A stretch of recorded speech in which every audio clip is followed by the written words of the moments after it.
सत्यवान और सावित्री की कथा भारतीय संस्कृति में अटूट प्रेम, पतिव्रत धर्म और संकल्प की शक्ति का सबसे बड़ा प्रतीक है।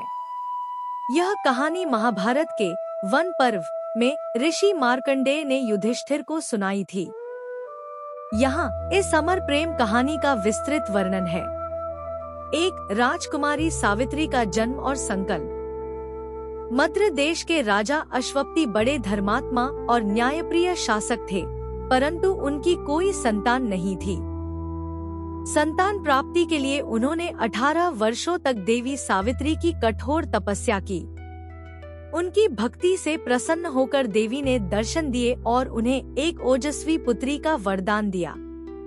देवी के नाम पर ही कन्या का नाम सावित्री रखा गया। सावित्री जब बड़ी हुई तो वह इतनी रूपवती और तेजस्विनी थी कि कोई भी राजकुमार उसके तेज के सामने विवाह का प्रस्ताव रखने का साहस नहीं कर पाता था। राजा अश्वपति चिंतित हुए और उन्होंने सावित्री से कहा, पुत्री, तुम स्वयं अपने योग्य वर की खोज करो।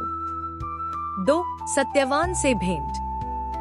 सावित्री अपने मंत्रियों के साथ देशाटन पर निकली।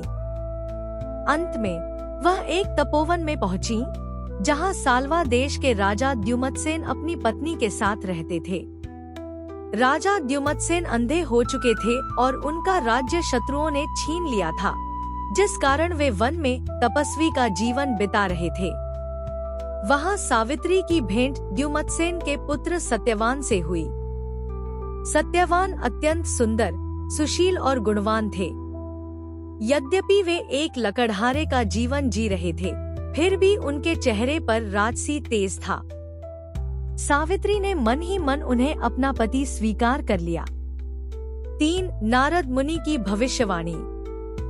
जब सावित्री वापस लौटी तो वहां देवर्षि नारद उपस्थित थे। सावित्री ने जब अपने चुनाव के बारे में बताया तो नारद जी गंभीर हो गए। उन्होंने राजा अश्वपति से कहा, सावित्री ने वर चुनने में बड़ी भूल कर दी है। सत्यवान सर्वगुण संपन्न है, परंतु उसकी आयु अल्प है। आज से ठीक 1 वर्ष पश्चात उसकी मृत्यु निश्चित है। राजा अश्वपति विचलित हो गए और उन्होंने सावित्री को समझाने का प्रयास किया, पुत्री, किसी अन्य को चुन लो, परंतु सावित्री अपने निर्णय पर अडिग रहीं।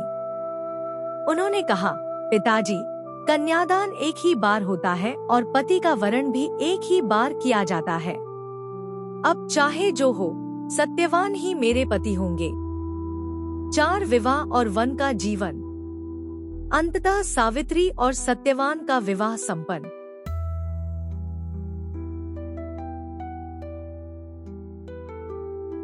विवाह और तपस्या का जीवन। सावित्री और सत्यवान का विवाह हो गया।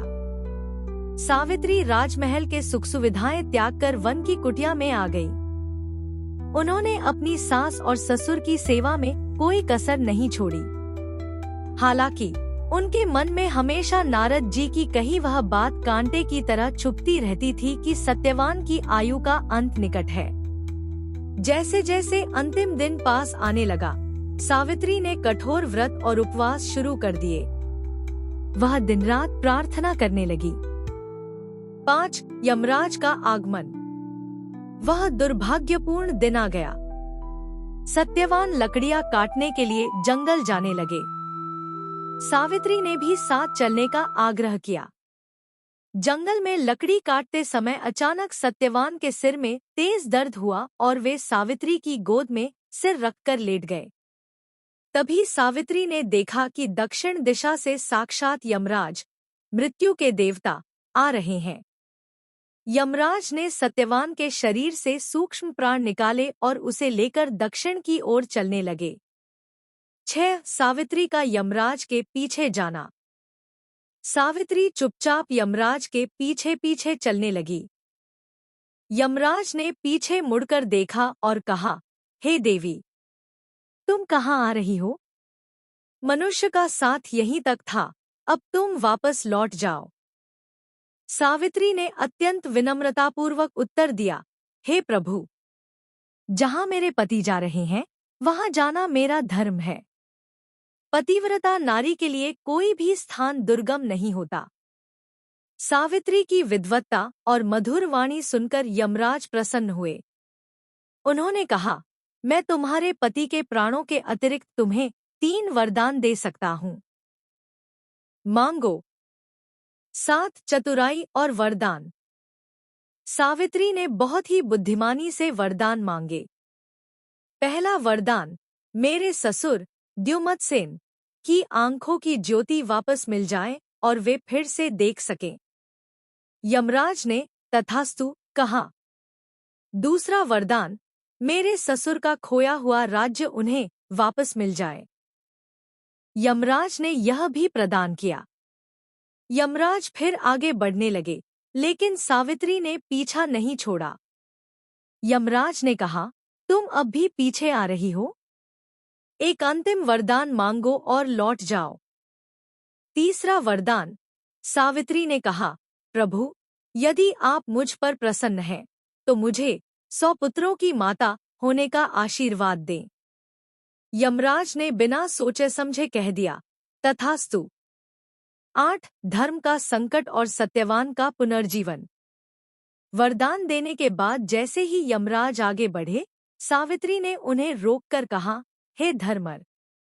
जैसे ही यमराज ने पुत्रवती भव का आशीर्वाद दिया, सावित्री ने तुरंत रुककर बड़े ही विनय के साथ यमराज से कहा, हे धर्मराज, आपने मुझे 100 पुत्रों की माता होने का वरदान तो दे दिया, लेकिन एक पतिव्रता स्त्री के लिए अपने पति के बिना संतान प्राप्त करना धर्म के विरुद्ध और असंभव है।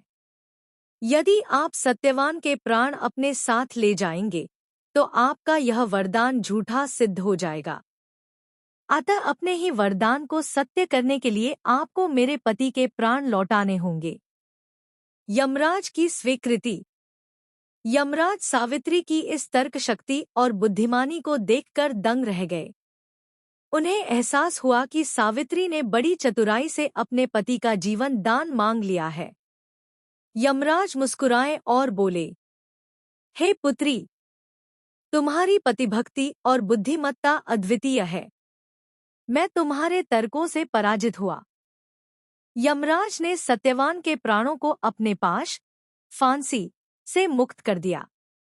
उन्होंने सत्यवान को पुनर्जीवित किया और सावित्री को आशीर्वाद दिया कि वे दोनों 400 वर्षों तक सुखी जीवन व्यतीत करेंगे।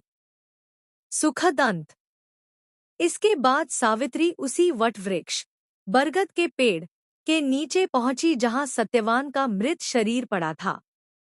सावित्री के वहां पहुंचते ही सत्यवान ऐसे उठ खड़े हुए जैसे गहरी नींद से जागे हों।